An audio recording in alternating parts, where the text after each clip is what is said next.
топтамамызда жапон халқының даналық сөздерін ұсынамыз. Ұнаса лайк басып достарыңызбен бөлісе кетіңіз. Егер басыңыздағы қиындықтарды шешуге мүмкіндік бар болса, онда көп уайымдаудың қажеті жоқ. Ал шешілмесе, уайымдаудың өзі артық. Ойланып барып шешім қабылда. Шештің бе, ойланба. Жолға шыққанды ұстама. Келген жанды кет деп қыстама. Жаман жолдас болғанша, жақсы адамның қасы болған артық. Кім биікке көтерілгісі келсе, сол саты ойлап табады.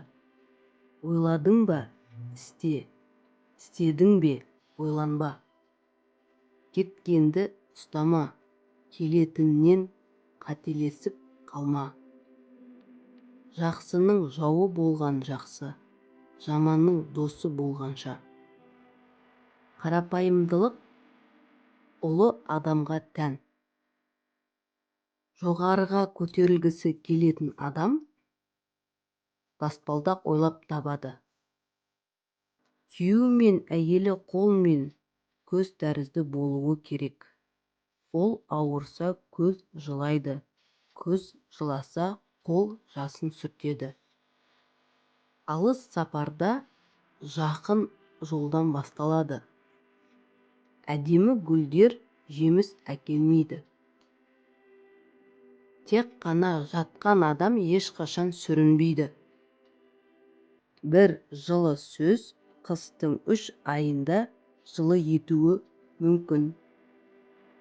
Ақымақ пен есауысқа әрқашан жол бер. Қолыңнан келгенше істе, ал қалған жағы тағдырдың жазғаны.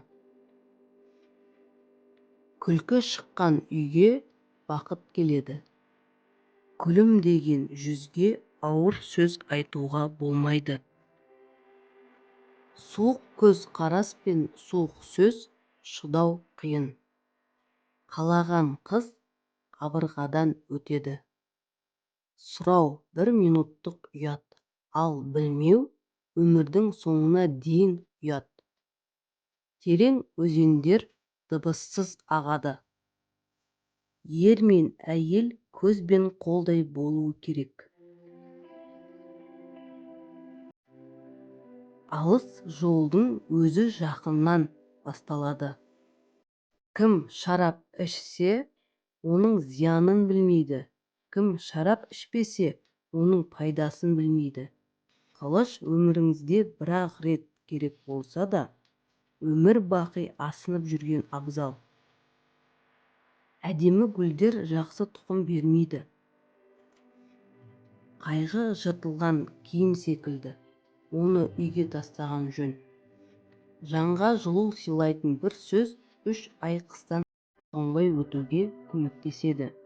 Бақытты адамның ең алғашқы белгісі айналасындағыларға ештеңе дәлелдеуге ұмтылмауы және бәрін өзі үшін жасауы.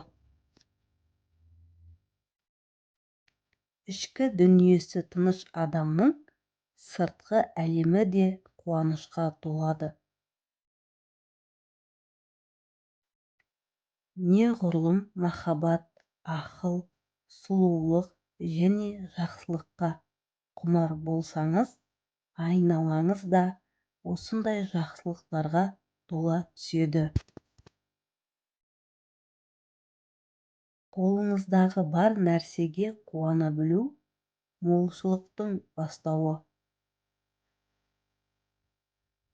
Өмірге қуана білу күніне бірнеше рет қайталау керек болған ең дұрыс шешім. Өзіне өтірік айтпайтын адам құстай еркін, баладай бақытты. Егер де сіз айналадан тек сұлулық көре алсаңыз, онда жаныңыз таза адамсыз. Өйткені әлем айна секілді, әркім өз ойындағысын көреді. Кішігірім нәрселерге қуана біліңіз, себебі ол үлкейіп үлкен бақытқа жалғасады. Азға қанағат ете білмеген баршылықта да көңілі толмайды. Әр адамның өмірінде екі ағаш болады. Бірі бақыт, екіншісі қайғы. Осы екеуінің қайсысын мәпелесең, соның жемісін көресің. Кетем дегеннің жолын байлама, болашақты күтпе. Ештеңені қиындатпа, өйткені өмірде барлығы өз орнымен болады. Болған нәрсені ұстамдылықпен қабылдасаңыз, келесіде ешқашан ол сізді өзіне бағындыра алмайды. Болған нәрсені ұстамдылықпен қабылдасаңыз, келесіде ешқашан ол сізді өзіне бағындыра алмайды. Нағыз бақыт жаныңды, сырыңды бөлісіп, сені күлкіге қалдырмайтын адамның болуы. Өткеніне көп қайрылатын адам құрдымға кетуі тез әрі анық.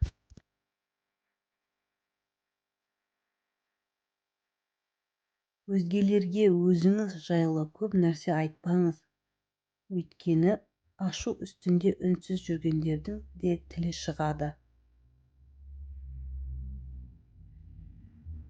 Құлақ түріп қараңыз, айналаның бәрі әсем әуен. Оны ести алу үшін миыңыздағы артық ойлардан арылыңыз. Махаббат біреу, көшірмесі мың түрлі. Махаббат өмір сүруге деген құштарлық. Бәрінен де тек қана өзіне бағынышты адам бақытты.